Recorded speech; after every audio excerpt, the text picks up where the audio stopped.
Hello, folks, and we are live. Welcome to Earworms. Welcome back to it if you've been with us before. If this is your first time, don't worry, we'll be gentle. Tonight is part 3 of 3. We are finishing the film Blade Runner from 1982, and there'll be talk about musical moments because we are emphasizing the score by Vangelis. But also, the movie has such a wealth of other things to enjoy and to learn about and discuss. So, these final 3 scenes will probably take a little bit of time because there's a lot happening and a lot to think about.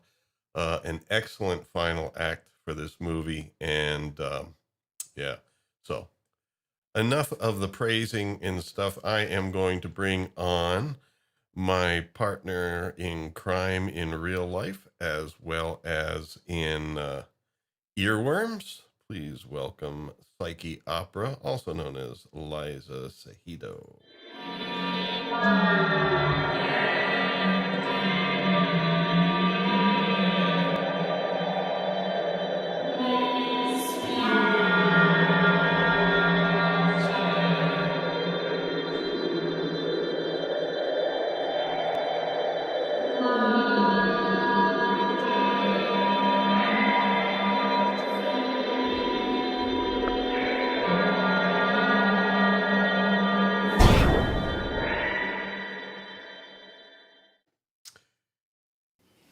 Hello there.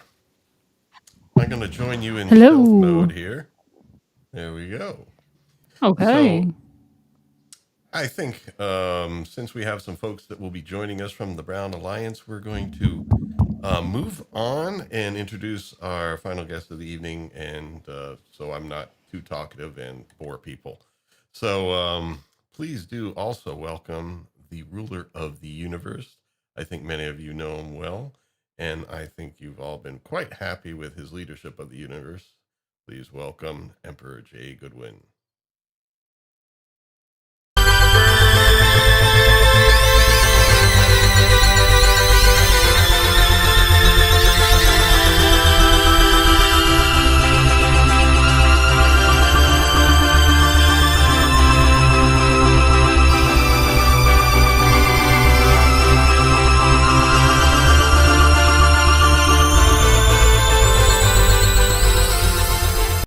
Good evening, Jay.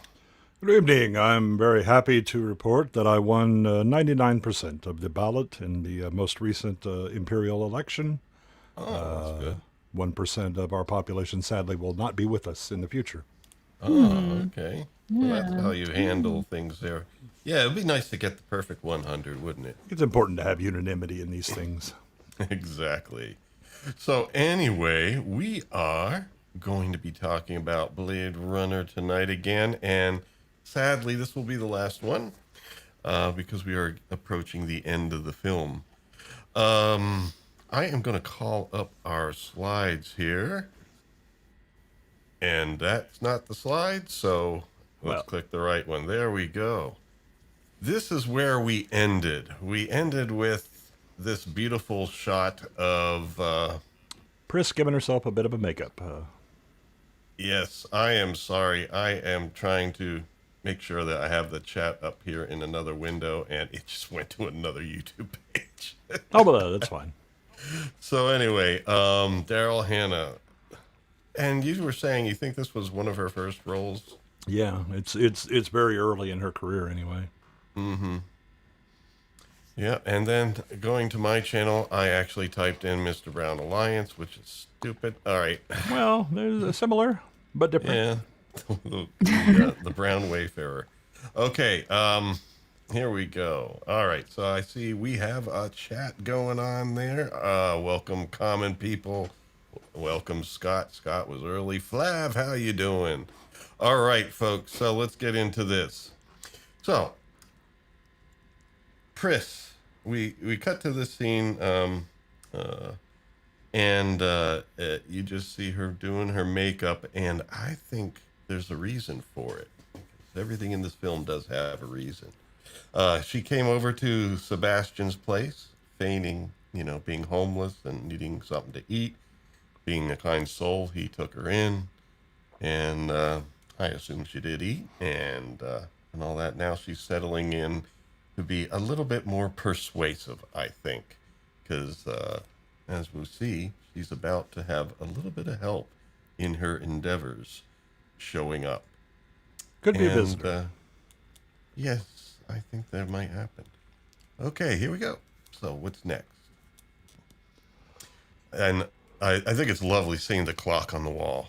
Yeah. This Sebastian does animatronics, so to speak, clockwork people as his friends. And having a cuckoo clock on the wall is just totally appropriate. And I think that's one of the animatronics down there in the lower right. Yep.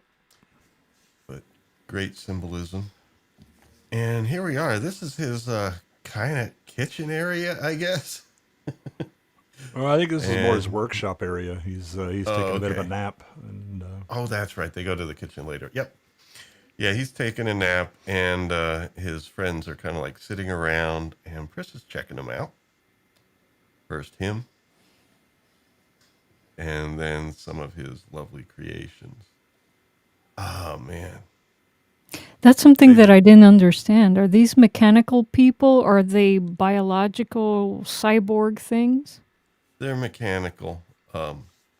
Because like in the scene where she comes in, they do kind of like walk out of the room, and one of them bumps into something, and kind of giving a glitchy effect, like yeah, I yeah. think he's actually designed to do that because it's humorous because he does it again when Roy shows up. But it's unclear that the general assumption is that they're mechanical because of his workshop area and that he has so much wind up toys and all that. It's just like at levels of advancing animatronics. Of Okay. course, there's symbolism in that the whole question about replicants, and even though they are organic material, as Jay said in the first episode, they were kind of like built, not born. They didn't grow. Yep. They kind of like were built as is. Yeah, But that's not. Liza, It's not made clear in the movie because in an earlier scene you see that people design snakes, and the lady said that no, I can't afford a real snake. This is a fake snake. So I assumed that this guy just built lower tier like replicants.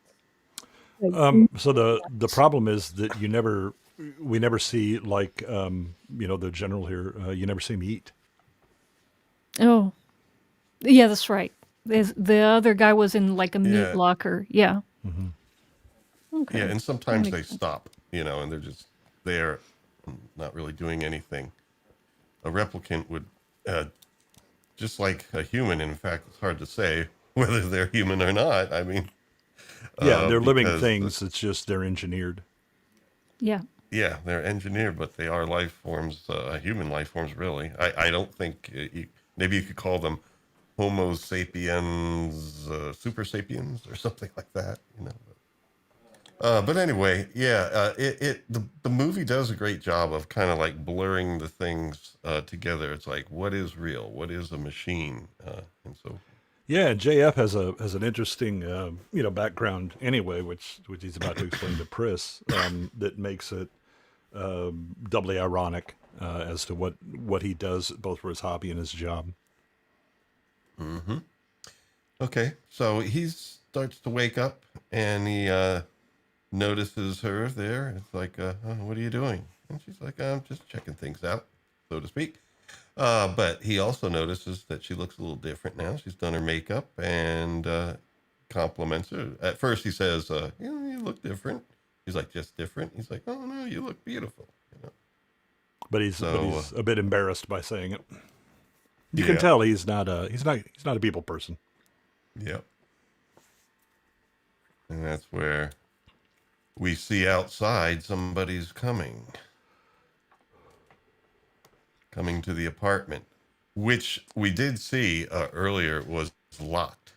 Hmm. Sebastian locked it up, but we don't see Roy come in. I guess we just assumed that, you know, he's strong enough to get in.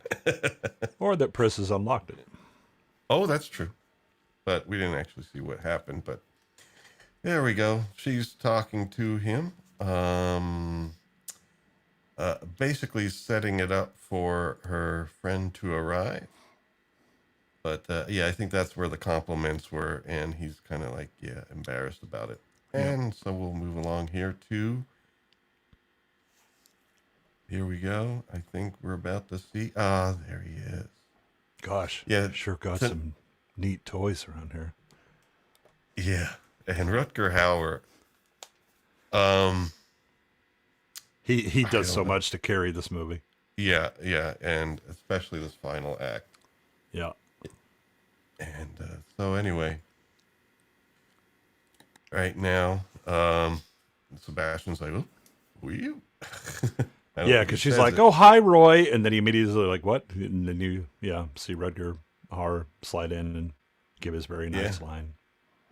Yeah, and I mean, she does say, "I told you a friend was coming." Mm-hmm. So here's the friend. And then he kisses her on the lips, which makes Sebastian a little bit uncomfortable. There's a lot of kissing that Roy does in this final 3 scenes here. Yeah. Well, there's only 2 of them left. Yeah. Sebastian's like, ooh. I kind of liked her. And I forget what was the first thing he led with, but...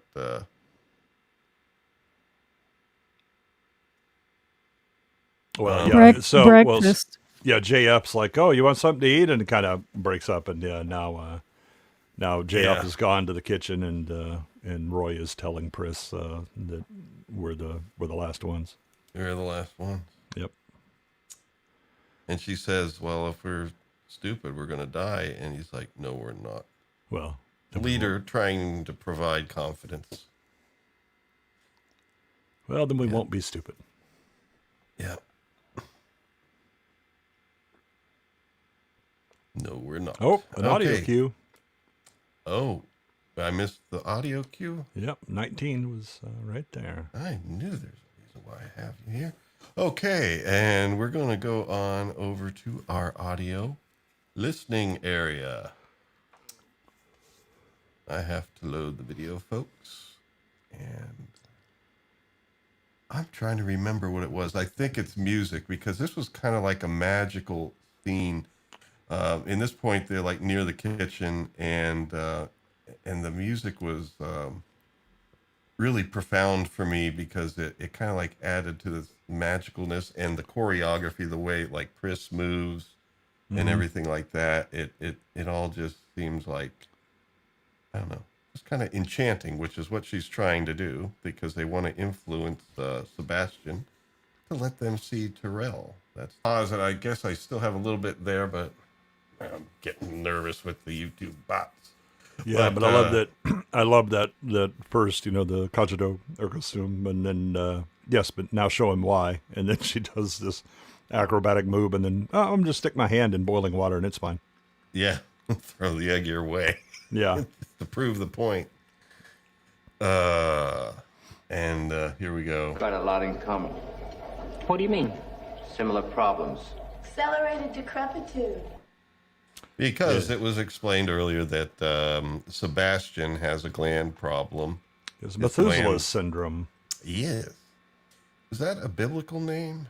Methuselah, yeah. Yes. I forget. It was one of the ancestors of Noah, I believe. Yeah, it's one of the oldest lived men. Yeah. But the idea is that, he has a glandular problem that makes him age prematurely. He's only 25. But you look at him and very clearly looks older than that. But that also means that he can't get work in the off-world colonies or anything like that. He's stuck on Earth. Yep. And he mentions that also. Yeah, and they basically have that conversation. But Roy says, "I like a man who stays where he is." Yeah. And he asks him, is he good, your opponent, in playing chess? Yes. And that's when he lets on that it's Tyrell, although I'm pretty sure Roy knew. Yeah. And I think he only beat him once, and Yep. the rest of the times Tyrell has won. Yep. And again, says, I mean, he's a genius. He designed your minds. Yes. And his brains, at least at this point, were pretty good. Yeah. And now they're trying to say, you know, we'd like to meet Tyrell. Do you think you could arrange that? And Priss says, hey, you're a best friend, you know? Something You're our like only that. friend, Sebastian.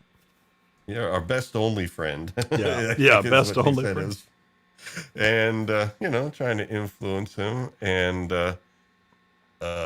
because he said no at first, no, I can't do that. And so she's playing good cop, and Roy's face is playing bad cop.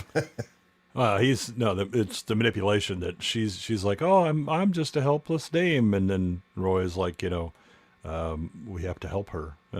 She hasn't got long to live. Yep. They have a similar problem, you see.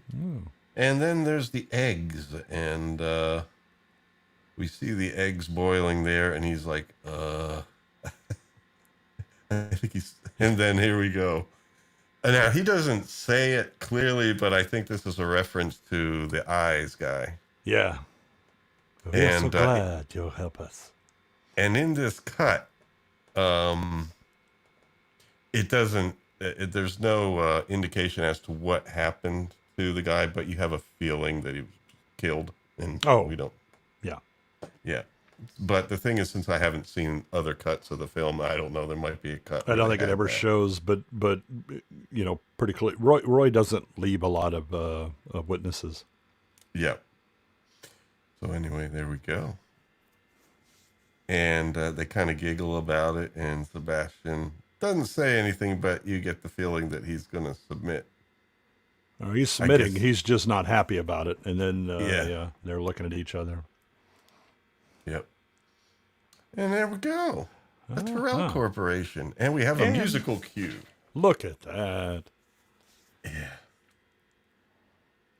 Yes, that must be a nice sunset up there. Biona, no, they didn't take his eyes. Those are doll eyes that Sebastian has for his other animatronics.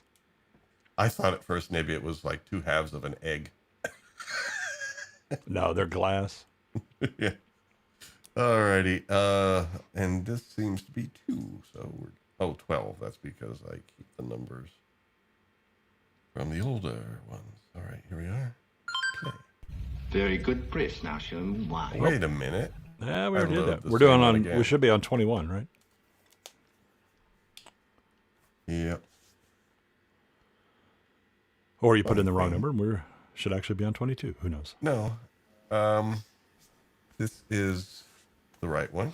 But there's definitely an ominous vibe. Yeah. And I mean, credit to Vangelis. He had excellent taste for sound. Yeah. Even being The owl synthesized, it again. just wasn't obvious that they were, but still, they weren't. Sometimes there were sounds that weren't imitating real sounds, so you knew they had to be synthesized, but it just didn't sound it. Okay, so there's our friend the owl again. Tyrell's pet, not real owl. Watching over things, and here we go. Tyrell is kind of like in bed. Sounded like he was talking to stocks. Yeah, doing some market action. Mm-hmm. And he gets a call. Computer operator kind of funnels that through. We see Roy's face, and then the call is from Sebastian. Peter said that, so Tyrell knows it's Sebastian there. And he announces a chess move in their game. And so Tyrell's like, this is preposterous. Yeah, just a moment. Okay. Well, he does the move anyway. Yep, and calls his.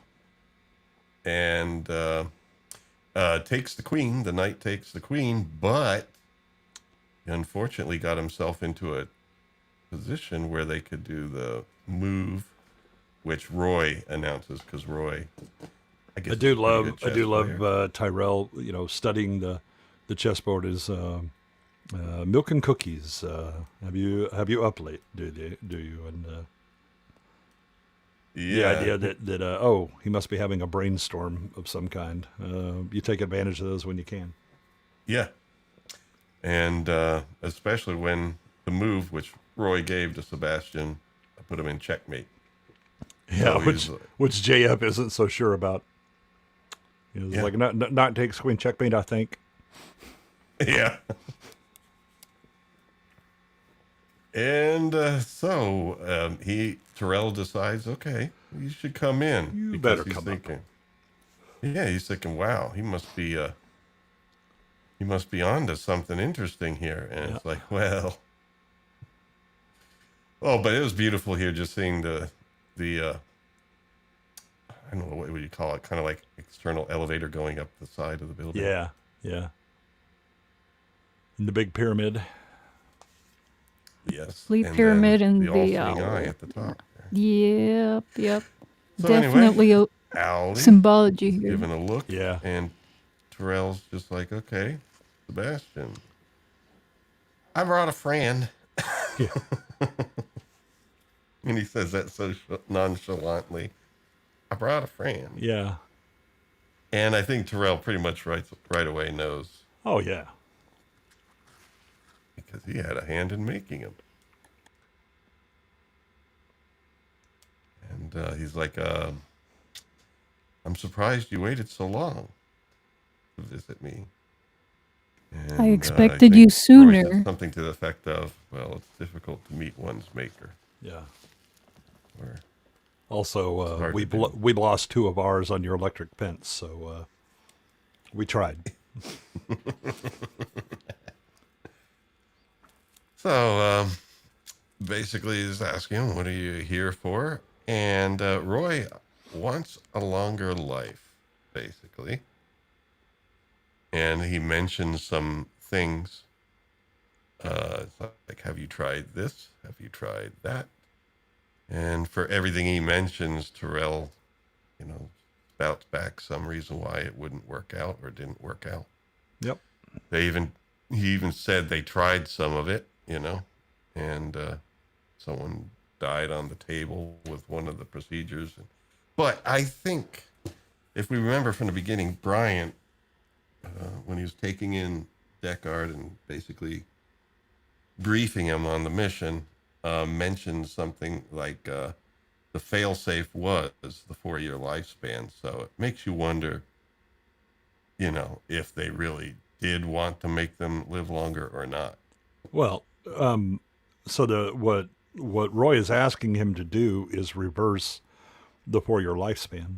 And Tyrell is explaining, you can't, because you were built everything, from the genetic ground up to have that lifespan. And so he's like, you try a retrovirus with this, and yes, it does solve this, but it then causes a mutagen that creates, and then we have, the same problem again. And the cells are like rats fleeing a sinking ship. And then he demonstrates, time again, oh, we've looked at ways to undo it. You can't, you were built this way, and it's locked in to the design. Sebastian's watching on. But he did mention that one of the subjects died on the table, so it's Right. obviously that's where it was they did experiment with. Yeah, a powerful mutagenic virus, and subject was dead before he got off the table. Yeah. So almost. Well, again, seems to they've tried indicate- it, Yeah, but it's But, just you were built for a certain lifespan. Which again, there's a parallel here with humanity.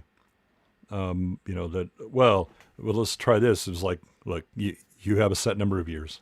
You can try it all you want, but at the end of the day, the biology is the biology. yeah.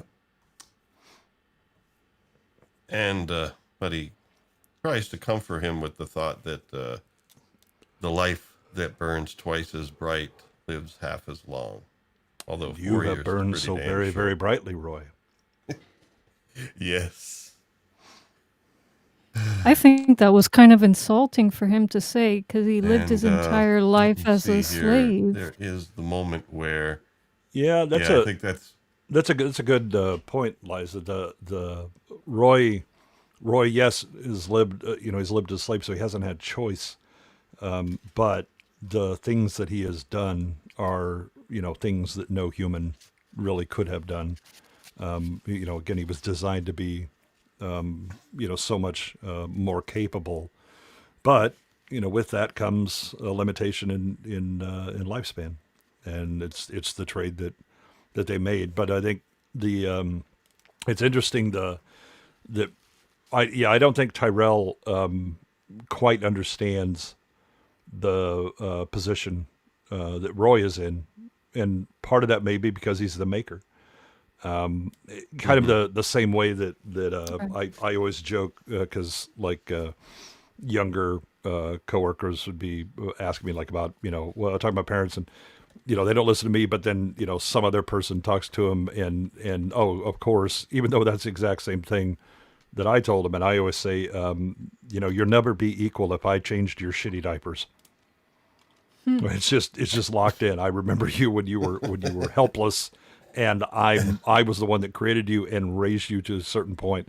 It's hard to lose that relationship, even if the child doesn't have that, because again they've grown up and become adults and become independent. But as the parent or the creator, you always kind of view them in that earlier state. yeah. Right. And so Sebastian's still watching. He's kind of nervous, and he should be. But yeah, this is where he kind of basically lets him down with that whole news that there's nothing that can be done.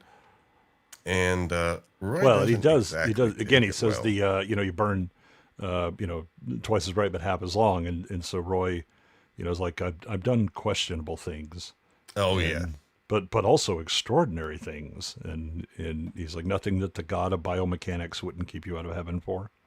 I'm glad you have it memorized because that line was awesome. But I think that also is in our clip coming up here. Ah, Now, I'm going to have to be careful here once again with pausing and stuff, but I'm hoping YouTube doesn't have some sort of clause or something. Got to be careful with depicting some acts of violence, I think. oh yes. Well, a little bit of a Sicilian kiss, and then Yeah. But we are going to move along here. Oops, I hit the wrong I button. agree with you, Bayona, about that. What is it? the scene looks like the maker's trying to control Roy, but it didn't work. Yeah. Well, I think again it's the arrogance of the maker. Mm-hmm. I'm going to pause it, but I want to keep playing it because the music is awesome here. Like what you hear there, of course, could have been achieved with orchestra and choir, but there's something a little bit more synthetic about it in a way Yep. that I think, plays into the whole. Yeah, Yeah, and again, there's an interesting aspect to this. The when you watch the movie, when Roy is looking up, you see nothing but stars, and there's kind of this celestial thing going on where he has met his maker, and he has killed him, and so he's coming down. Has he taken the throne of the creator, or what is his place in the world now? Well, he seemed to be frustrated that his creator's mind couldn't achieve what he wanted him to achieve. Yeah, I mean that's part of the Roy is emotionally still a child, Yeah. as are they all, because they don't have the grounding and experience to be able to handle their emotions well. And so Roy, with all of his intellect, and the combined intellect, he thought that he could find someone who was smart. I mean, you created it, and so how can you not repair your creation? Well, sadly, even the creator has to operate under certain rules, and he throws a tantrum, essentially because of the frustration, and kills Tyrell. Oh, I'm Yeah, trying Sabana, it's not so much a child's mind, it's a child's emotions. He has a genius mind, but the being able to understand and see things and solve complex problems aren't the totality of being an adult. right. He was Well, also programmed as a soldier, right? So Yeah, he's combat and all that stuff. But as you'll see, Priss was also a pleasure model, and she's definitely more than capable of being violent. yeah. oh yeah. Well, all of them were constructed to, as he said, be more human than human. What I guess really that means stronger in all ways. Yeah, exceed the capabilities, and as they, even I think it was Bryant tells Deckard, the Nexus 6, may have actually been smarter than their creators. Yeah. You would think that they would give a soldier's mind more emotional control or emotional detachment. Well, That's what they do. They Designed have to be no like, emotions. The problem is that if they live long enough, they start to develop emotions. Oh, I see. Okay. And I because think, you're just developing them, they're going to be childish. Right. yeah. Hence think the they- lifespan. Yeah. Okay. Right. I think he was designed to be more of a leader because, and that's why he had more, shall we say, strategic knowledge, I guess. Although it's not like strategic as far as like planning out a war in the movement of a military or anything. It's more strategic of how am I going to get what I want and accomplish what I want. Well, I mean, it's the same thing. I have to infiltrate a place. Yeah. And what do I need to do that? Okay, we tried frontal assault. That was a bad idea. And we understand what they are. The second level is try Leon as an infiltration operation. Nope, he got busted. So we're going to go at one of the employees and figure that out. It's funny that Leon didn't keep his gun, though. He had a gun to shoot Holden, but later on he didn't have it. Yeah. Great moment, seeing Roy's face, and then you have the synth swoops kind of bringing that to a close, and then that merges in with the sirens. Yeah, and you also have Roy at that moment beginning to start to have his twitches that he knows he's starting to shut down. All right, and now I believe we are at the end of this set, but I need to move it along just in case I'm missing something. Here. Yep. There we are at the end of the set. So, this is where we get to the final scene, a big doozy of a scene, so much so that I think we're going to do our middle segment now before we get to it. But yeah, we will pick up there with Deckard getting the call because they think they know where this replicant that murdered Tyrell might be. So that is at least in the in the theatrical and then the director's cut. He gets a call from Bryant saying that Tyrell is dead and a JF Sebastian. And so Deckard calls JF's apartment and Priss answers. And he's like, hey, is JF around? Who are you? Oh, I'm an old friend from out of town. He was dropping in to say hi, and she hangs up. And so he knows That's in this now. version. Yeah, so he knows. They don't tell him. He realizes it when they say, we found Tyrell and JF Sebastian. He figures it out. That will be coming up after our segment here. That's a bit of a preview of where we're going. Oh, there's Inga. Hail Inga and real. I decided this episode should be all about our good friend Rutger Hauer. Rutger. Yeah, he passed in 2019. Yeah, I believe I remember, and which again was quite the setup. yeah, I am. Well, Tell us. What do you mean by that? When does Blade Runner take place?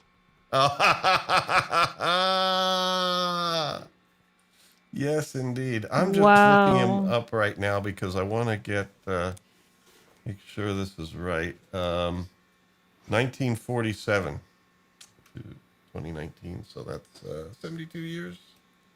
What month did he die? I'm in IMDb. It just has the years. No.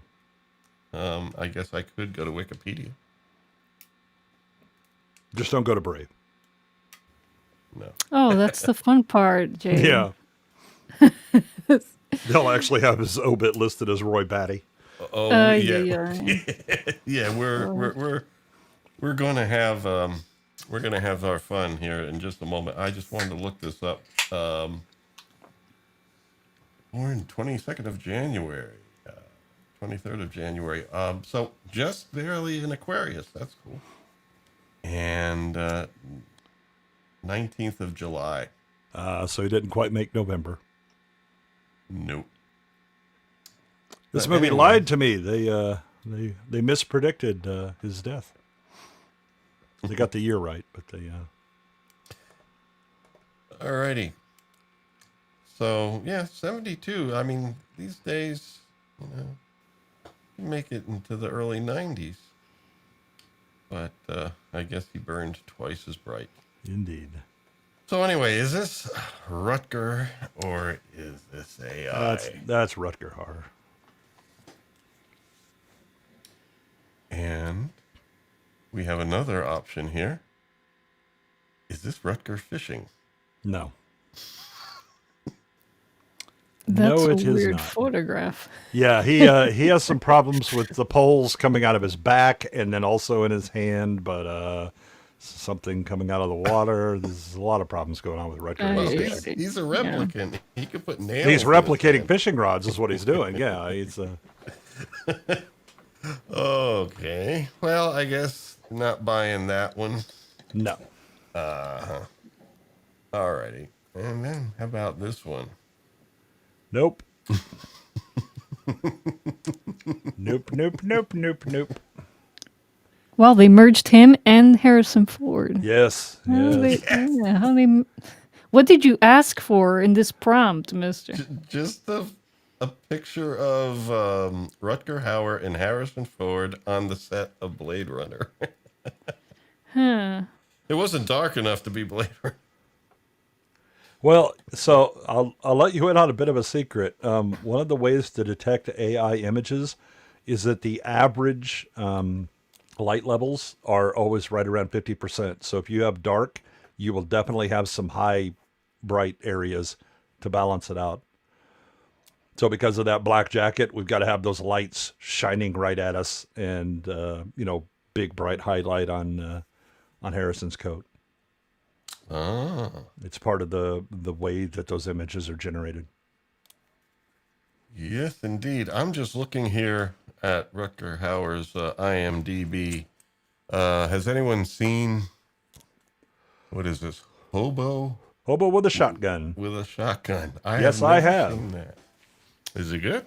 Yeah, it's not bad. It's actually, so it was like, there were, when Quentin Tarantino was doing his Grindhouse stuff, he would show like previews of coming attractions or whatever. Hobo with a Shotgun was like a preview, and then they actually, the movie studio was like, yeah, we'll fund that. 2011. Yeah. So, Yeah, Tom brings up Blind Fury. That's a good one.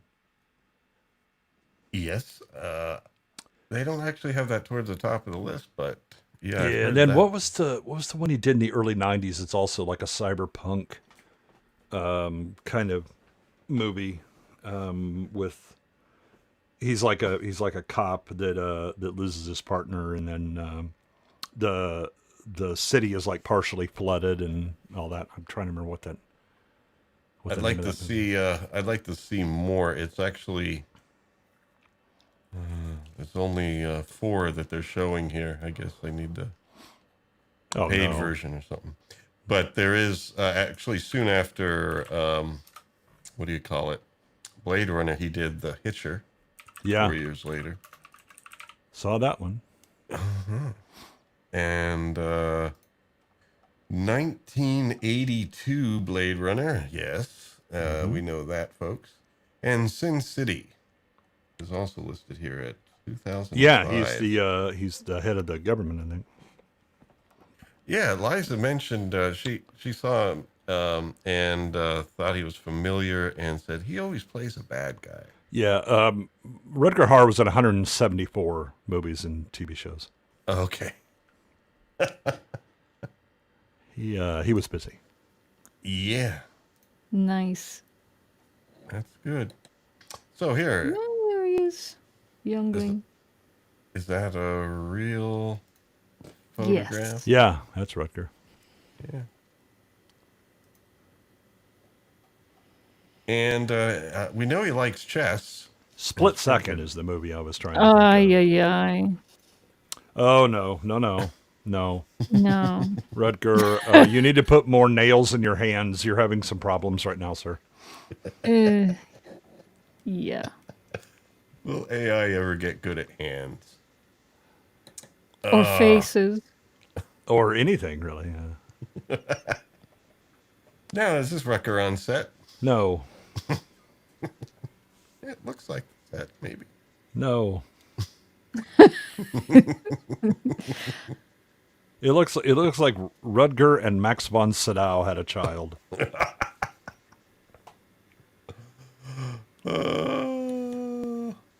Now, that was funny how on the Round Alliance they mentioned Whoopi Goldberg tonight. Is this a true photograph? Yeah, I mean that's definitely Rutger and that's definitely Whoopi. Well, I didn't mix them together. This came this way because apparently when Rutger passed, Whoopi had good things to say about it. Well, not the passing, but about him. And it's like I was kind of surprised because this is an image from an article that was about like her thoughts on him, and she was very complimentary. And I was like, wow, I just thought she only talked about politics. Oh yeah, so I was there's another movie that I was like, I know he was in one that should be Lady Hawk. Remember that with Matthew Broderick and the gal who played Catwoman in the second Batman movie. Oh, I don't remember who that was. No, for God's sakes. Was it? Wait a minute. Was that the one where they had? It's one where she had the whip and was that the woman that was Michelle Pfeiffer? Yeah, Tom Cruise's wife for a little while, I think. No, I don't think he was married to Michelle Pfeiffer. But Oh, Michelle, no, who? yeah, that's the Lady Hawk was definitely one that that was an interesting story where Rutger Hauer is like this hellaciously good swordsman, and he carries this hawk with him. And then they pick up this kind of junior monk who's Matthew Broderick, but they find out that Michelle Pfeiffer and Rutger Hauer are cursed. By day, he's the swordsman and he carries the hawk, and then when the sun sets, she becomes the woman and he becomes a wolf. And the only times that they can see each other is at that transition. They're cursed because they love each other. And Oh, so, wow. yeah, I'm intrigued. I think I'll check that out. it's a pretty good movie. Lady Hawk. Yeah, Lady Hawk. Gotta see it. Okay. And so around that time, how about this? Since we're talking about Whoopi Goldberg. Oh. Ay, ay, Well, ay. George Clinton on the right there. Who the hell that is on the left? But that on the right looks a lot like George Clinton. Wish Parliament had come with him. Real George Clinton? Yeah. Yeah, George Clinton-esque. Yeah, I did ask for Rutger Hauer and Whoopi Goldberg just to see what AI would give us. And, Yeah. oh, We do not want the funk. No. Do not give us that funk. that's No. yeah, that's not Guinan on the right there. No. That looks like Rutger. Yeah. Had a nice smile. Yeah. Even though he played bad guys a lot. Oh, hell no. Oh, Jesus. Ay. Oh, God. Yeah. I mean, that would be a good stunt double for the person, except for the hair. It's a little long. I think Flav is kind of right. I mean, these are starting to look like Rutger Hauer met Charlton Heston. Oh, I could see the one on the right kind of like raising his arms. Yeah. The Sea of Reeds. Yeah. Not the Red Sea, but the Sea of Reeds. Sea of Reeds. And then, now, the question here is why. This was found on a Google search. Of course it was. It was a Google search, but Was the it really? image was from DeviantArt. Yeah. Someone apparently tried to make a Rutger Hauer statue. My friends, you got a super chat. Oh, look at that. Yes. Oh, it is our chairman of the board. Would you do me the honors, Jay? Because my slide Indeed. controls are right on top of it and I can't read it. Yes, well, I have common people for £5.69. I'm convinced he wants me to pay to stop this. Common people. $5.69. I'm wondering if there's some meaning to that. I don't know. I had a buddy that used to have as his garage door numeric code is 2469. I did offer $2.69 for Brown's channel when he had the bidding war, Oh, there you go. but I didn't pay it. I just offered it. Yeah, sadly, you were outbid quickly. Well, it takes 2 to 69. So anyway, That's why 2469 was amusing for my buddy. now, just because it may look like a Renaissance fair does not mean that it's necessarily AI. It totally means it's AI. No, I think it's the not human standing there that makes it AI more than anything else. Yes, but before I mentioned, Rutgers University is We in got New Jersey. another super chat, fellas. Ah, Another super chat. Wow. Thank you, very Tom. much. Yeah, Tom for £2. Can I just check this will stop at some stage? It's nearly over. Yes, the torture's almost done, guys. And I thought I'd end with this right here because we know that at least Roy Batty was into crushing the heads of, corporate executives. And He also likes to add a third row of teeth to them, which is a choice. I just thought this was a cute one. Cute. Oh, Yeah, I actually asked for, Rutger Hauer crushing a CEO's head, and I got this. Looks more like he's cutting it like a wedding cake. Yeah, it looks like he's got a red swing line stapler he's about to go crazy on. I don't know, but again, the executive has 3 rows of teeth. That's Oh, yeah. You got another super chat. Oh, my goodness. It's, Gracious. I think people really want this to end, don't they? Perhaps. Flav for 5 British pounds. It's easy. £5, you love them long time, but they expect 69.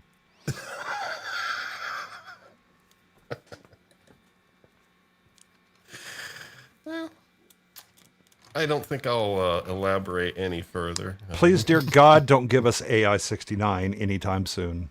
Oh, that's an idea. No, it's a terrible idea is what it is.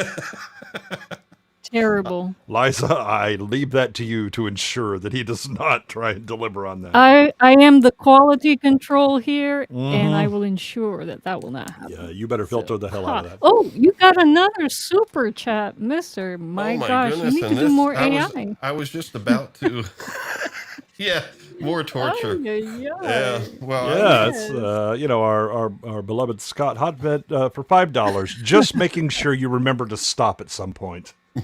Yes. well, we're Well, not you going know, into Scott, AI here. you guys are what do you call rewarding bad behavior here. No, they're just trying to put an end to it, and I've stopped. No more AI for this evening. I think what's going to happen, what you need to do in the future is say, okay, well, I have the AI segment, but if we reach this goal, we can skip it entirely or stop it at any time. Ay, ay, ay. I could try that. But anyway, yeah, I was just about to ask for a little bit of support and stuff for the channel.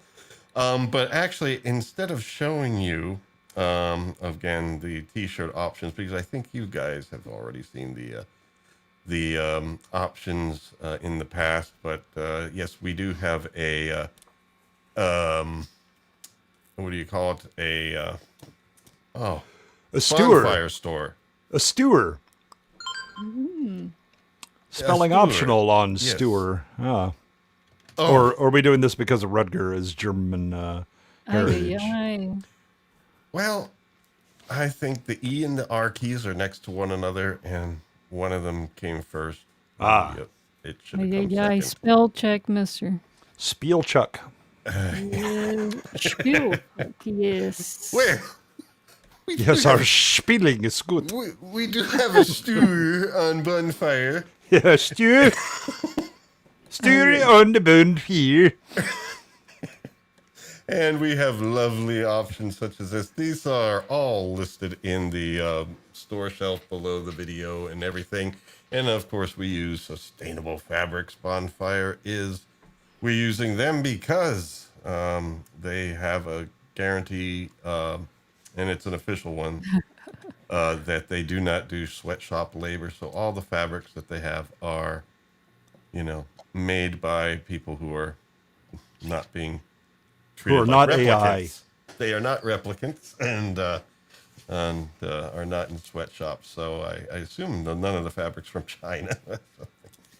So anyway, yeah, we went with that. But rather than me just showing this, I am going to show a video Oh, no. of my lovely wife modeling a Oh, that's t-shirt. better.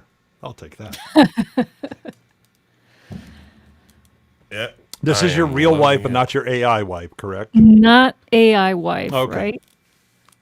No, I didn't know I had an AI wife. Well, So hang anyway, a lot with Brave a while. okay, so here we go. Yeah, I built one. Here we go. So let me share window, and that means hitting this key. If you could only see what goes on behind the scenes here and all the button pushing involved. Psyche Opera is going to be shared now. Here we go. Here's her YouTube channel, and I'm going to play a video. This is all of the t-shirt designs are made by her. She designed the t-shirts for the Wayfarer project as well as her own channel, Psyche Opera. And I wanted to show off this video because I saw it earlier this week. And this is her latest t-shirt for Psyche Opera. Are you hearing sound? No. That's because I turned down sound on YouTube so I wouldn't hear myself streaming while streaming. Well, there you go. But I think we should hear the sound because she does have. Oh, guitar. I'm terrified of what you're actually going to press instead of the volume. Well, there isn't volume here, is there? No. It's a short. Ha. Well, anyway, so we don't hear it. That's the design, and it's modeled off of. I think I'll let you talk, Liza, because you're better at talking than I am. Liza. She is stunned and muted. Yeah. Your audio is sometimes garbled, mister. Plus, I don't have an audio visualizer. What's going on with that? What do you mean? Yours is lighting up when you talk. It is? Yeah. Oh, I don't see it. I do in the preview. Oh, okay. I'm not watching YouTube, so I don't know. No, I I'm don't not know what's watching going on YouTube. in- I'm watching the EV Mux. Yeah. And you definitely light up when you talk. Okay. Well, how about this, All Liza? right. Do you want to talk about your T-shirt? It's from the same store. Well, I mean, there's the Wayfair Project store and the Psyche Opera store. I just thought I'd show you a Well, beautiful I'm glad the design. audio. Thank you very much. I'm glad the audio didn't come in because if there are a lot of B-roll stage audience in the chat or watching, if you're not into banjo music, you probably won't like it. But it's not a banjo. It's I have cigar box guitar music, and these are very rough and tumble instruments, so they're very rustic sounding. So that's the sound that's going on in the back. If you want to hear what this stuff sounds like, you can go to my channel, listen to it. But yeah, I've made a few t-shirts for CBG enthusiasts like me, and having fun doing that. Sold 2. I'm very proud of myself. Haha. Excellent. So, cool Yep. beans. And they are high quality. And so we're happy we're doing Yeah. Bonfire because... Yeah, Bonfire's very good. Yeah. Okay, that's enough of that. Folks, check out Psyche Opera if you have not. Links in the description, but it's just at Psyche Opera. And so it's easy to get to. Let us continue with our film. So, Or flim. yeah, that's how I spell it. Exactly. The film. The flim. So here we are. Deckard is in his police mobile. And, yeah, this is before he stops and does the call. But we see the streets and some kids up to no good, I think. Those He's- rascally street urchins. Yeah, he stops and he gets a visit from, The Popo. yeah, the other police. The ones that aren't, like, special. The non-Blade Runners. And they're just like, this is a restricted area. There's no on-ground vehicles allowed here at this time. But he gives them his number. Oh, no. The better thing is, what are you doing here? I'm working. What are you doing here? I'm arresting you. Yeah, that was good lineage there. I'm glad I have someone that memorized the script. I've only seen this movie a billion times. Yeah. So, Buddy gives him his number, and apparently it all checks have a out. better one. Have a better one. I've actually had cops tell me that as well, and every time they do, I think of Blade Runner. Really? Is Yeah. that like a cop thing? Yeah. Have a better one? Yeah, because, I mean, wonder what have a good day, except I just got a ticket or pulled over or whatever, so they're like, have a better day, essentially, so it's have a better one. Yeah, all right. That makes sense if you actually got a ticket. But I guess, his job can't be all that easy, being a Blade Runner, so... Yeah, and There we understand, go. I mean, Deckard is retired. He's like essentially like a PI or contract worker. He's not official police at this point. It's why he's driving a civilian vehicle, why he's got Gap as his handler, is keeping an eye on him. Yeah, and he was roped into this, didn't want to do it. Right, and it's why Well, he he's pretty says, young for Blade the Runner time. gives his license, and he says, and I'm monitored, which is Gap. Gap is his monitor. Something unrelated. They never explain why he has the title Blade Runner. Why people who do this have that title.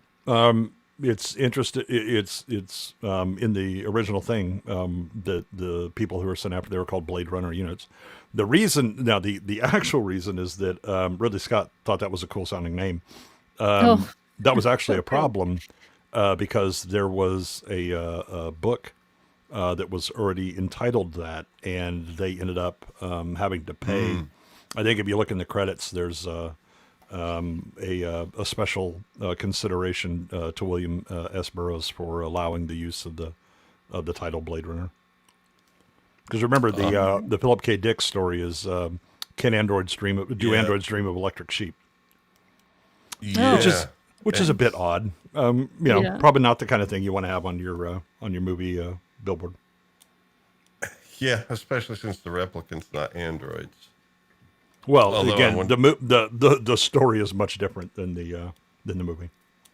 Oh yeah, I'm sure. And good thing they didn't mention do replicants dream of unicorns.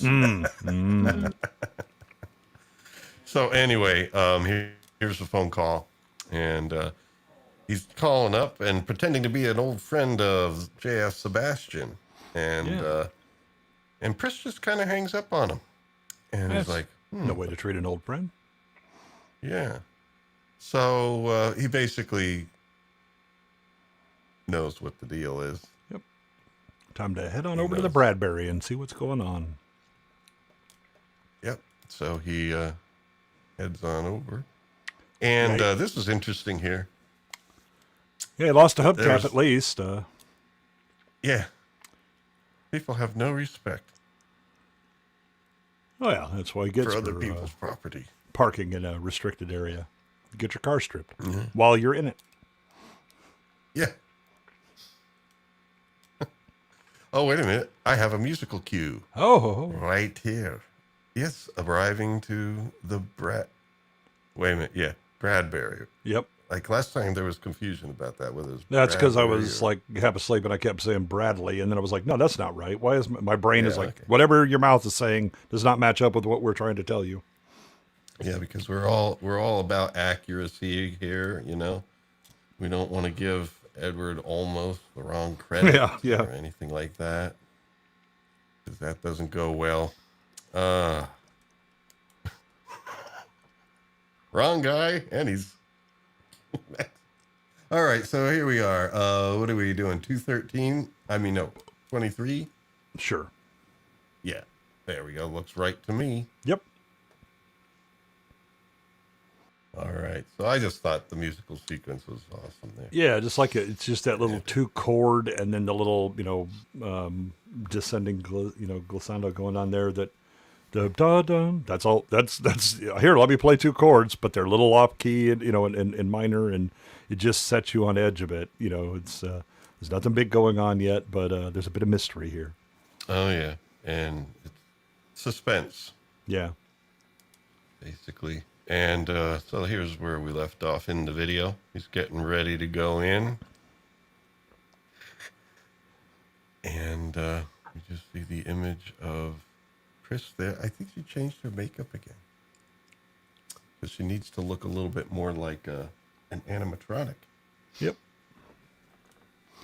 She's in Sebastian's little work area, as we'll see. And he gradually works his way in. He kind of hears something, he thinks. Looks to the side. But, Yeah, he's on edge. Yeah. It's He's already had his ass kicked by 2 replicants. He understands what they mean if they get into you physically. there we go. We see this picturesque view where there's one of the clockwork people was walking across the room and leaving. And I bumps think into that's the another corner. indication that, yeah, and I think that's another reason why, they're definitely clockwork people, because it's like following a program. Yeah, because they when he opens the door, it's like "Good evening, JF," but it's a little. It's like they're winding down. They never explain what happens to Sebastian. And He's killed. Bryant says that they found 2 bodies. Oh yeah, that was Oh. one of the calls before he placed the call. Yeah, to Priss. Yeah. I missed that. Yeah. Yep. Yeah, that it was called in. I wonder And if so they decided to there's check some. out. What was it, Liza? No, I was just curious I'm if not there hearing was Liza. something. I am. So, go ahead, Liza. Yeah, I know that he's not hearing me, and for some reason in EV Mux, I'm not getting a visualizer, so I'm not sure what's going on with the audio. But in any case, I wonder if there's a reason between the going from You know what? I'm going to open scenes my that door are so I could hear her, because there's times I hear her But this is like the second time now where you're talking to her and I'm not hearing her at all. Well, she didn't want to talk to you, so she's talking to me, and you can just go do what you do. Liza and I will be running this for the rest of the night. Okay. There all we right. go. Yeah. Thank God I can hear you. Oh, Cool beans. so anyway, yeah. Jay will Earlier I heard translate. you say, "Good point, Liza," and I was like, I didn't hear her say anything. So, Liza, So you anyway. were asking about like the The what's change in going on? color of the scenes going from everything being kind of saturated in blue and then all of a sudden this pink reddish color, Yeah. if there's some symbols behind that. I don't think so. Other than so in the Bradbury like hallway and coming up, you only have the skylight and the light from the advertising on the blimp. Once he comes up here, there's a lot of lights that are shining in through the window and lighting things up a little more, so the natural colors are showing up. Okay. Because you Liza, kind of could see you- where that lamp is, see the spotlight, and that's Right. casting the shadow. Yeah, That light multiple is flooding sources. through the place. Every single frame that Lawrence stops on is picturesque. I mean, Oh yeah, this is an amazing feat. Oh yeah. my This god. movie is beautiful, no matter which frame you land on. Hold on a second. I'm going to try muting and unmuting Liza to see if I could hear her again. There we go. Liza, could you speak again? Well, she's muted. Testing 1 2 3. Testing. I hear No. Liza. Yeah. I don't. All right. Easy Mux has thrown its first real major curveball at me. There's no reason I shouldn't hear her. So Common anyway, people. Common people. what's he saying? Common people. One day Lawrence will listen to a woman, but it is not this day. Oh god. He's gonna cut your pay, Lawrence. You probably didn't hear that. So anyway, we have this room full of kind of interesting looking automatons and Sebastian creations here. And yeah. And some of them move. There was like at this point one in the back that was kind of like gyrating around, and the one on the left side there kind of like turned back to look at Deckard, but yeah, real creepy. But I guess, our replicant is trying to look more like a creation there, and but Deckard is creeping around because, Yeah, unfortunately, Deckard has seen your picture, Priss. yep, and so he kind of pulls the veil there, and it wasn't soon after pulling that veil down that we get a cutaway to outside. And so we know that there is somebody coming. Oh no, you skipped the whole fight. Oh, shoot. That's why I Yep. didn't have... I was expecting it to come up in a slide. I don't have a marker here. Oh, there right I there do. you do. Yeah, see? You missed it, and I... All right. So let us load So that. I'm the only one that can hear Liza, and I'm the only one that can see the cues for the audio. Okay. Well, well, I can see them when I look up there, but I don't always do that. This is like, thank you for being patient with us. This is when Liza decides to attack Deckard, and I was just checking the number there, 24, yes, it is. because I can't remember. All right. I don't recall. I can't remember anything at all. Here we I go. don't remember. I don't recall. All righty. I'm glad I played. Yikes. She is not going gentle into that good night. No. Man. I mean, I think it was a cool decision to do that, though. Yeah, Even and though- it's pretty clear that so they, they asked her to kind of like throw, the tantrum thing or whatever, but clearly they sped it up to make it even more frenetic, and kind of show like her hyper athleticism as a replicant. Yeah, a lot of people might ask, well, why? Why did she do that? But I think, I mean, it's, I don't know, just artistically speaking, it was just a cool thing to do. Yeah. Yeah, just to have her freak out like that. Liza, I think I hear you now. No, I wasn't saying anything. I know, but I heard like the keyboard or something, and now I do hear you. It's working again. Okay, cool beans. Well, we'll see how long that lasts. Yeah. You're gonna have to hear this on the rewind and see. Hopefully, the audience heard you. Oh, they have. Yeah, they're hearing me. So anyway, this is where Roy comes, and he's not gonna like what he finds. We get a bit of a different musical sting and sound, audio sting when he shows up. Did I miss a cue? No, I'm just when he shows Okay. up, you still get the dun dun, but you get this this like yowling cat sound. Oh yeah, yeah. I do have that in one of the musical things coming up. In fact, we're gonna have Yeah, because it keeps on for quite a while. Yeah. So he's making his way in. Deckard's kind of like moving around cautiously because he senses that somebody's there.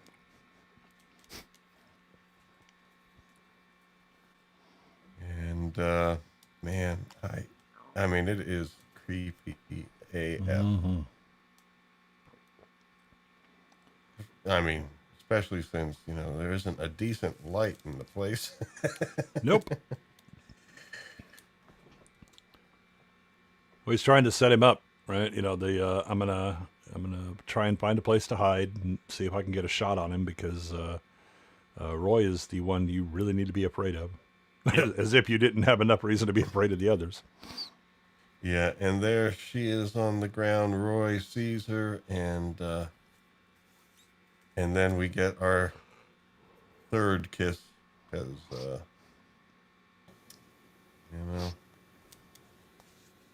it's sad seeing another replicant fall. Well, The that was last one. they were the last two, Yeah, and he knows he's dying and that there's nothing that he can do for him.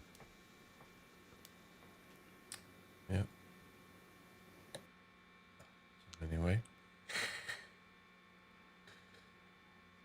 So Deckard is going to take a pot shot. yep. And that's not good sportsmanship. No.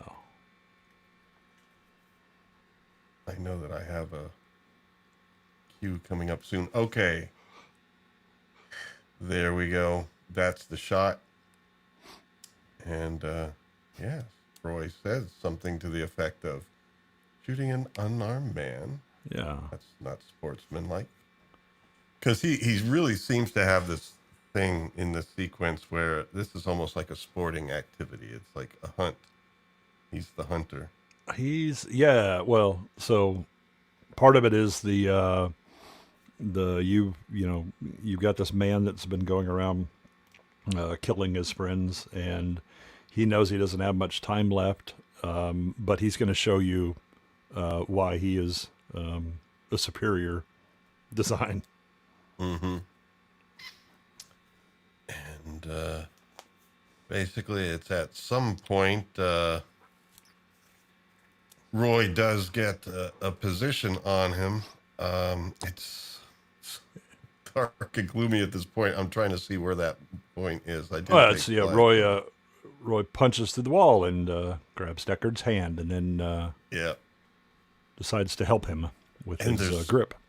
gooey stuff gooey stuff happening on the walls too. Now it's just water running down the plaster. Yeah. That's not the kind of water you'd want to drink, though. No. The roof has failed a good long time ago.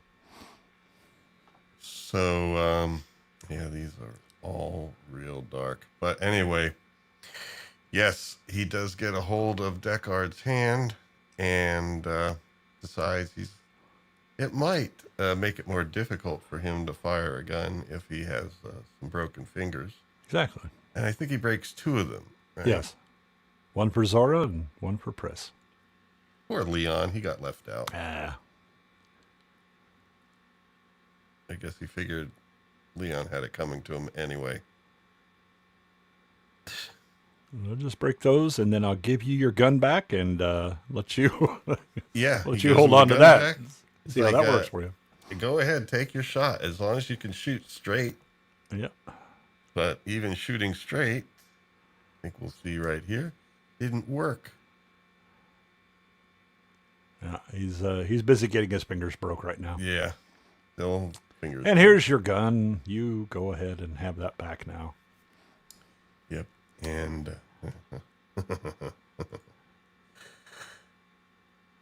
Deckard switches hands.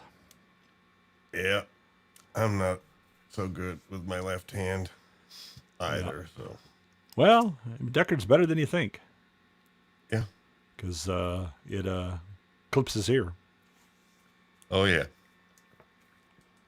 So he got a glancing blow, a flesh wound. Yeah. But he's gonna make it better. I'm gonna give you a count. Yep. And it starts counting. 1, 2, 3. I was wondering if Deckard was out of bullets or. Oh no, he drops his gun. Yeah. And so we see a lot of hand shots in this. Deckard's hands that's injured, and then also Roy's hand as another symbol a lot because it's failing him. Yep. And here's our audio cue. Yes, sir. That is 25. So go here. And then we go here.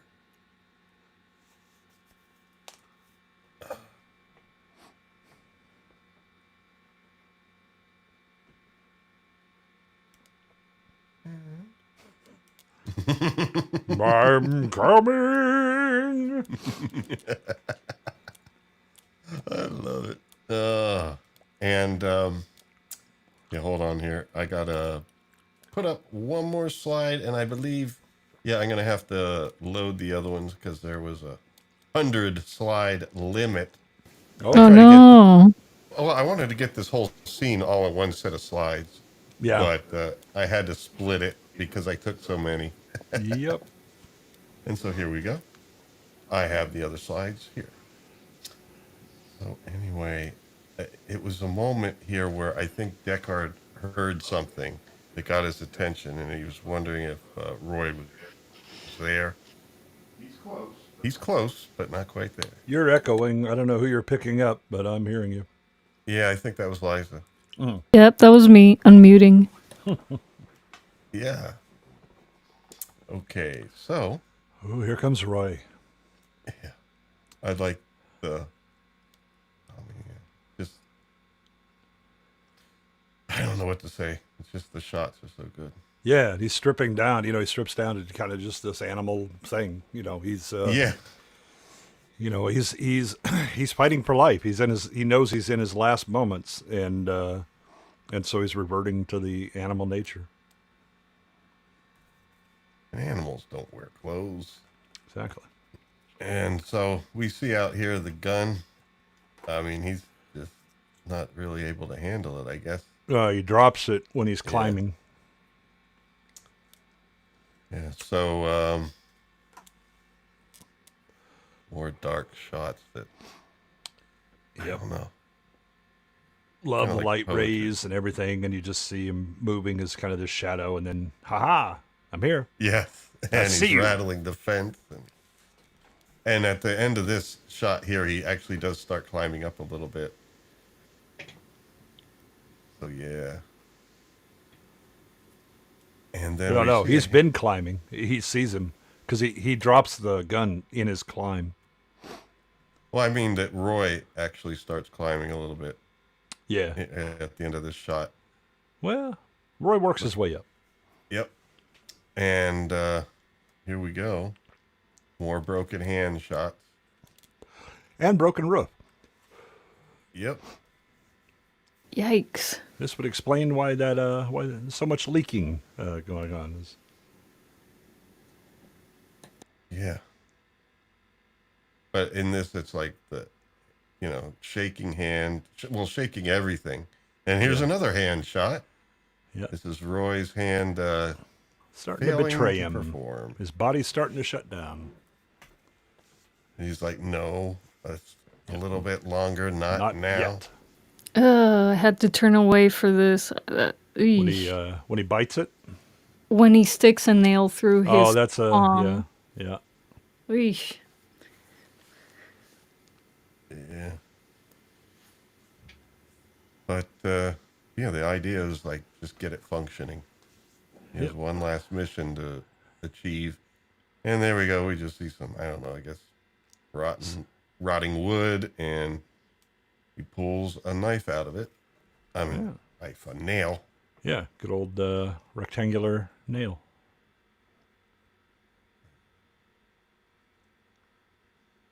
So Deckard is trying to fix his hand, and Roy is trying to fix his. Exactly. I mean, the parallels going back and forth. Yep. Of course, a much more brutal fix going on here. Well, Roy's got bigger problems than just some broken fingers. Oh, yeah. Yuck. Yikes. Yeah. Got to do what you got to do. You see the tile. For a time being, it's pretty nice tile. Yeah. Then surprise. Yeah. So, yeah, it was like a head comes out of the tile, and I forget the line that he says there, but it was another witty line. Oh, I think he continues counting at least. Yeah, this is 4 or 5, something to stay alive, and then get 6, 7, go to hell or go to heaven. Yeah, right here. Yep. Oh. And decides, okay, I could use the door too. Oh, Stitch, I was thinking the same thing. Yeah. Here's Johnny. Yeah. Yeah, then he starts glitching a bit because he's, again, the body is shutting down on Roy, so he kind of stops and leans over a bit and loses his equilibrium, and so Deckard goes for the pipe. Yeah.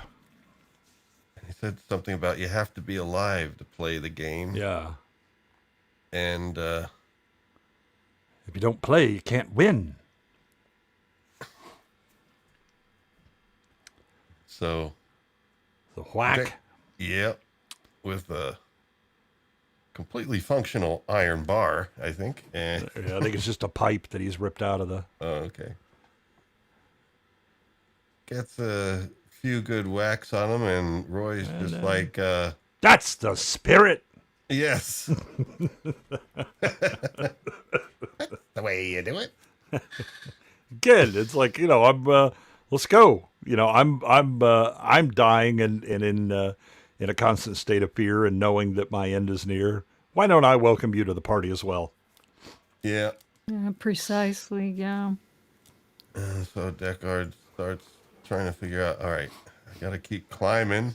Got to keep climbing. And we have a musical cue. Oh, yeah. Of course, it's a little more than just music. Yeah.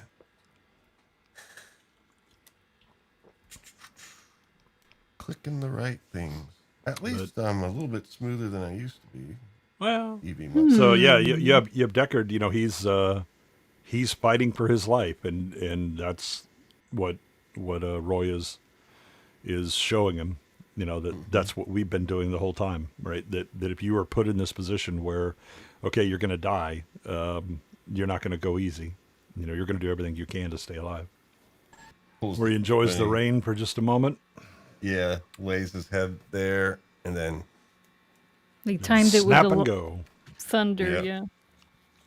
oh man, choreography. Yeah, and Those again, little the details that mean so yeah, and much. it's explaining to your actors, what having them really understand the motivations that are going on. That Roy knows he's in his last moments, and so little things like the feel of rain. This may be the last time that I feel it, where I can simply focus on feeling that for a moment. Oh, but I've got other things I got to do because I got a purpose. Mm-hmm. And more handwork. It's time to reach the top level. I guess another part of the roof.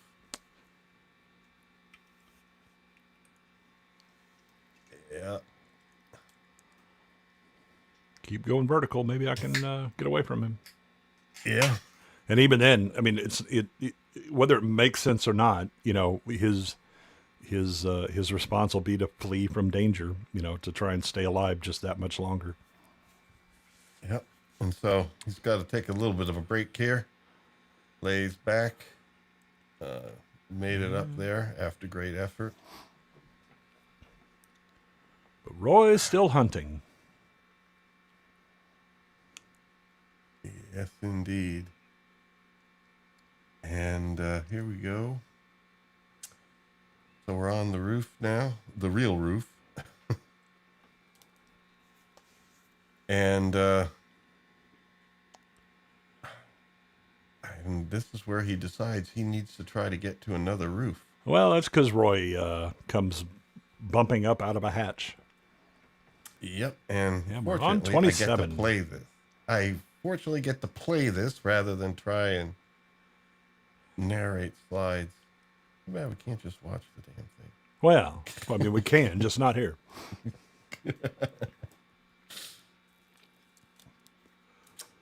And I think we are here.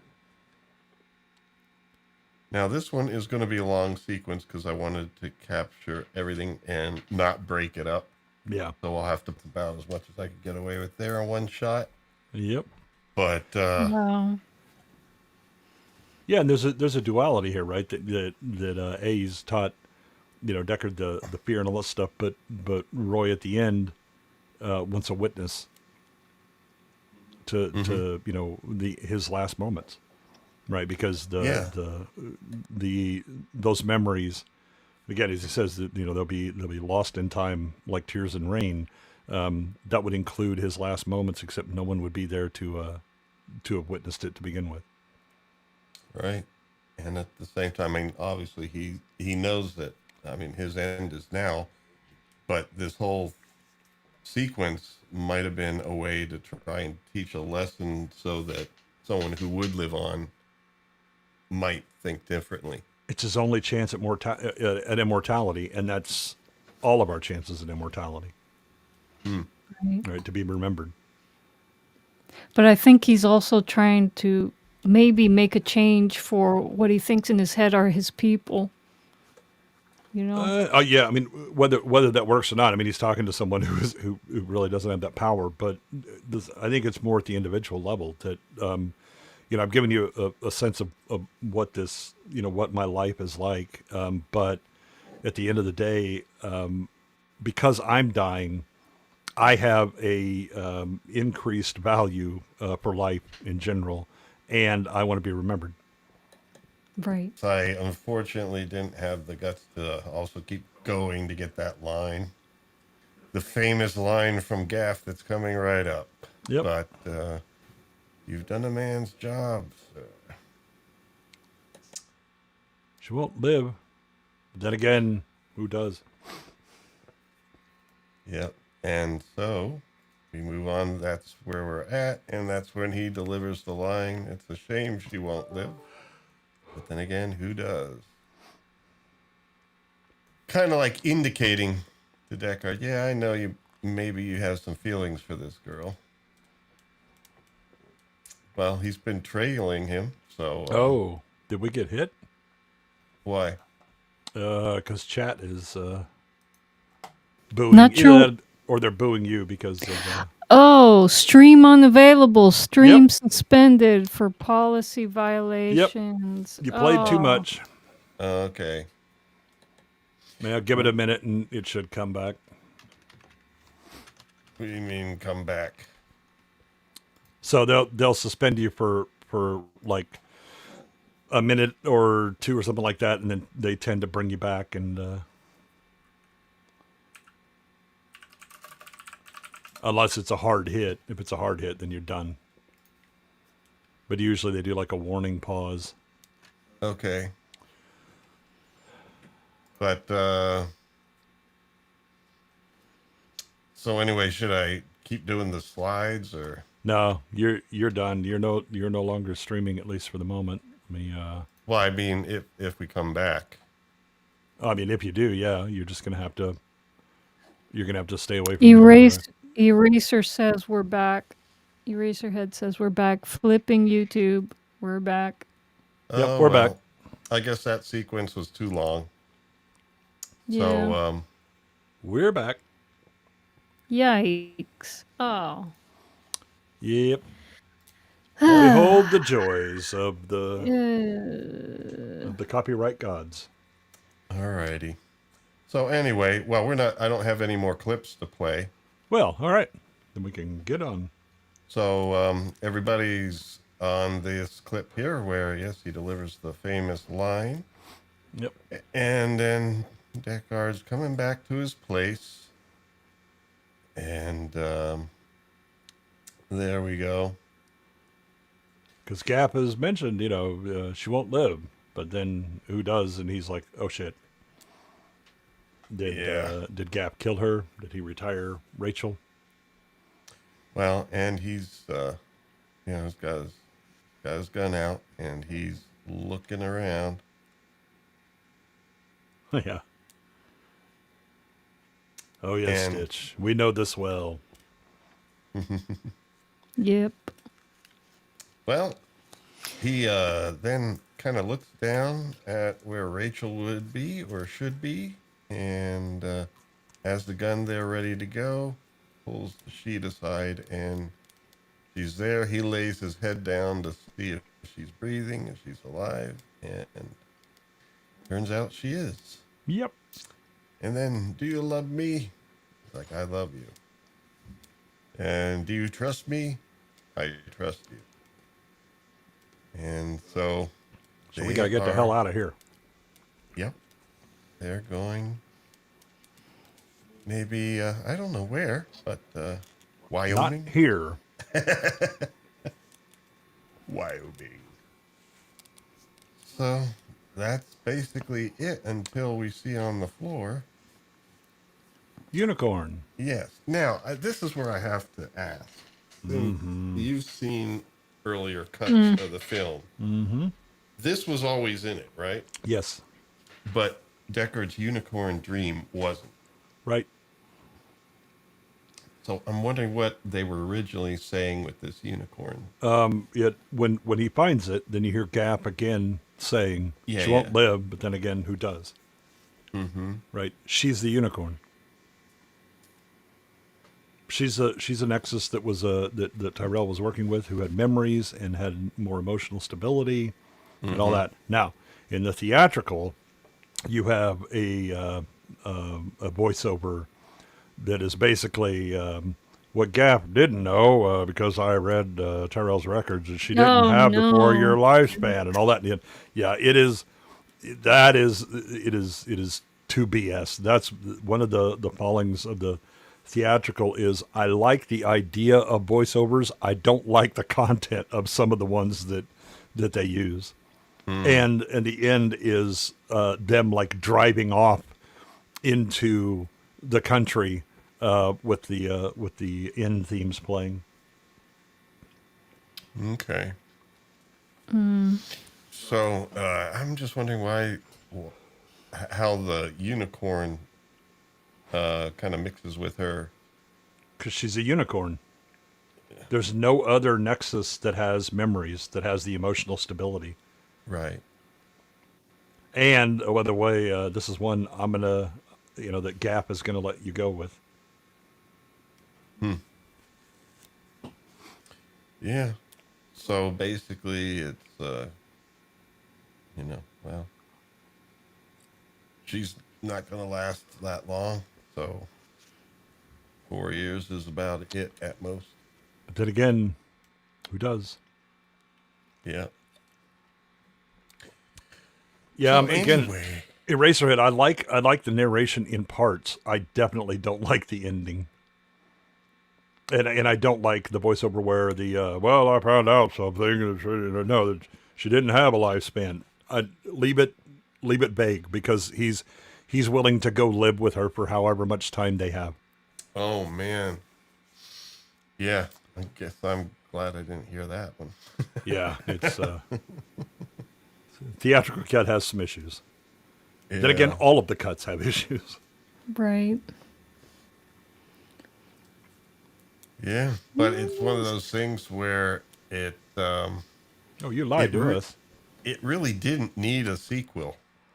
No, hell no. Because even though it does leave you, I don't think we're going to play 28. No, I think that might be a good idea to avoid at this point. So I think we are finished. And yeah, there are no more slides. Oh, yeah, 28 was to play the music for the credit roll. Oh, I love like- the end credits. That Wow. music is banging, but no, let's not. Yeah. But anyway, yeah. But that would be considered like almost like the theme, Oh, what a shame. It wasn't a theme as story-wise, but it would be kind of like, track one probably of the soundtrack. And No, it's actually, I think, listed as end theme. oh, wow. Because, yeah, Because it's the only time you hear it. Mm-hmm. All right. Well, anyway, folks, we are done for this evening. Yeah, I agree, Racerhead. The voiceover in the theatrical, I like the idea of the voiceover, and I like in part some of it.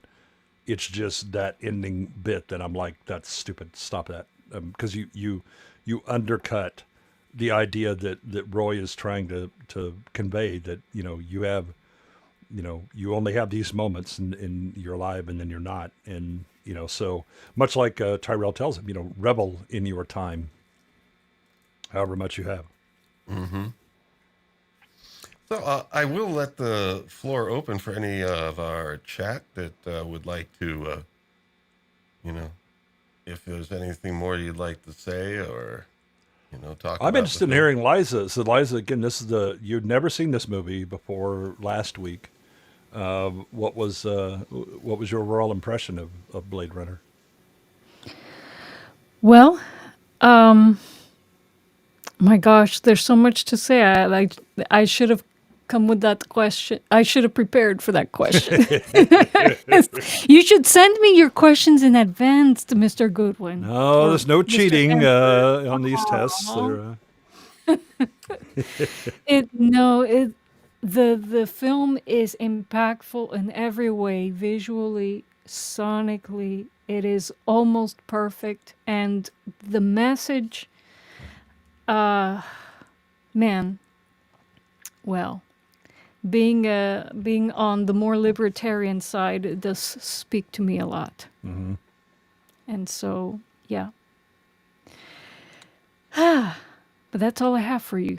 Well, that's enough. There's so much to lay out, though. Yeah, and So much to unpack. Yeah. Yeah, absolutely. And this movie it does not get stale on rewatch. Never. No. You just keep picking out little things, either visually or the audio cues, and how they work together to make Right. the world more believable, and then all of the characterization and the themes. I'm surprised how well it aged. I mean, yeah, 1982. Yes. Oh my goodness. All of this is practical effects and model building, and if you see like the spinners, in the like earlier cuts, you can actually see the wires, but they are physically the size, real size. There are people sitting in them, and they just lift them up with cranes, because everything is practical. Wow. Incredible. I mean,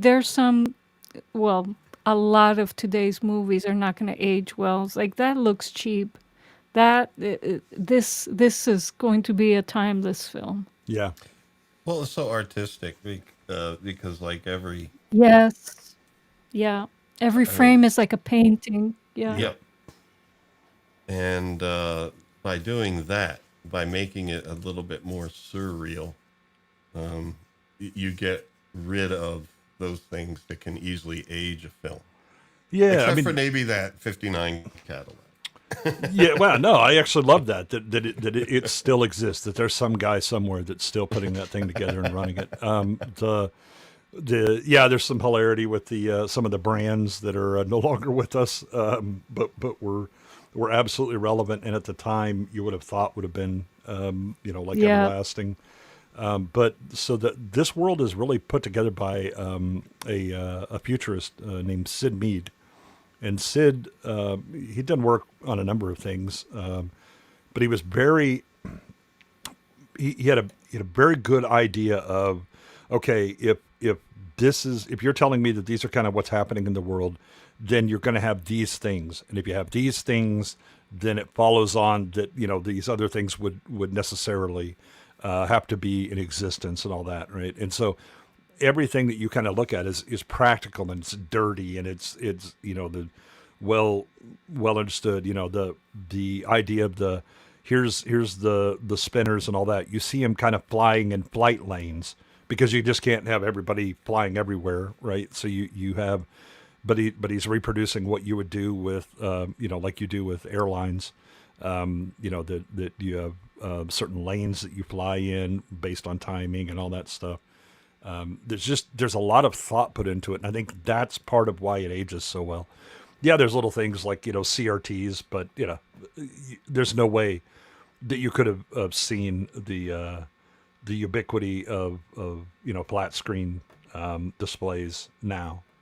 Maybe in like another couple of years they would have had a better idea of that. But it also would have made it really difficult to do the practical effects, because while flat screens existed, they looked like complete ass, and so you wouldn't have been able to have like color TV. People because CRTs were superior technology, up until 2000 or even after. Yeah, just heavy. Just heavy. We had one that we decided we had to get rid of when we moved, and Had that for a long time. it took now. like 3 of us to lift the thing. Yeah. Oh yeah, But it was a flat screen because Yeah. it had a flat. Yeah, it actually had a flat screen, but it was a cathode. yeah, like the Sony Vegas and Yeah, all that's that, what it was. It Yeah. was a Sony Vega. Yep. Yeah, and you could get HD CRTs long before you could get HD LCD or gas plasma or anything like that. Yeah, and there's something with like LEDs. Even though I wear this protective eye gear to eliminate blue light and everything, it's harder on my eyes. Well, the problem is you don't get true black. You kind of get this grayish thing instead of a proper black. And it's just the nature. I mean, you can get it. You're much closer if you have like gas plasma or OLED or again a CRT. But we work with LCDs, so they're not as good.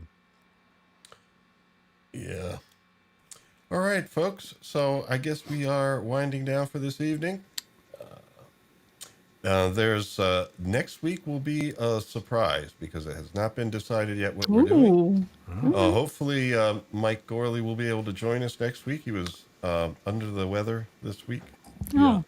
But and he had seen Blade Runner to do the follow up. I mean, the week before he couldn't either, but that had more to do with work and being overly tired. Yeah. Too much overtime. Yep. And maybe that led to him getting a little sick. So Well, we'll talk to him next week and see what his thoughts were on Blade Runner. Yep. yeah, and we'll go on to what we're doing next week. Alrighty. So, anybody want to say anything before we depart? Any Well, Stitch says, super cool. Lawrence and crew enjoyed the series tremendously. Thanks, Oh, Stitch. thank you. Thank you Stitch. very much, Stitch. I think Jay's the one that I put the slides together, but Jay's the one that really. He does the heavy lifting here. This movie does all the lifting on its own. I'm just along for the ride. I don't have to do much. It will deliver on its own. Yeah, I was I'm wondering if YouTube is setting up their own Blade Runner units, and while they tried to execute our stream, they would have called it retirement. Yes. Yes. They know their judo well. They do. Yes. Well, This actually, is Democracy Manifest. Manifest. Well, since the stream was able to keep going, I guess my channel is not going to be hurt or anything, but yeah. At least I've learned my lesson. Yeah, they'll fire a shot across your bow. All right. Well, folks, thanks for everyone that joined us this evening. Eraserhead, Stitch, and Scott, and I don't know if I can mention everybody. The Super Chatters, Flav, thank you very much. Common People, you're legendary. Tom. And Tom, thanks for joining us this evening. And there's probably many more out there because we actually went up by 2 subscribers since starting the stream. Ooh, thank you, everyone. Oh, that must have been before the AI segment. Well, at least they didn't unsubscribe after it. All right, folks. But yeah, next week I've already talked to Jay. We're probably going ahead with something, but I'm going to leave it as a surprise. But it's another real winner, another thinker, Cliffhanger. and I assume that'll probably take 2 weeks. Oh, that's a big Twinkie. It's got some. It has more depth than this one does. Oh, Wow. All right, folks. So anyway, good night, folks. We are going to play the national anthem of the country in which we find ourselves, and then we'll be out of here. I'm just hoping I can do it right. Common People says Shrek confirmed. 8:56. We are now leaving the air.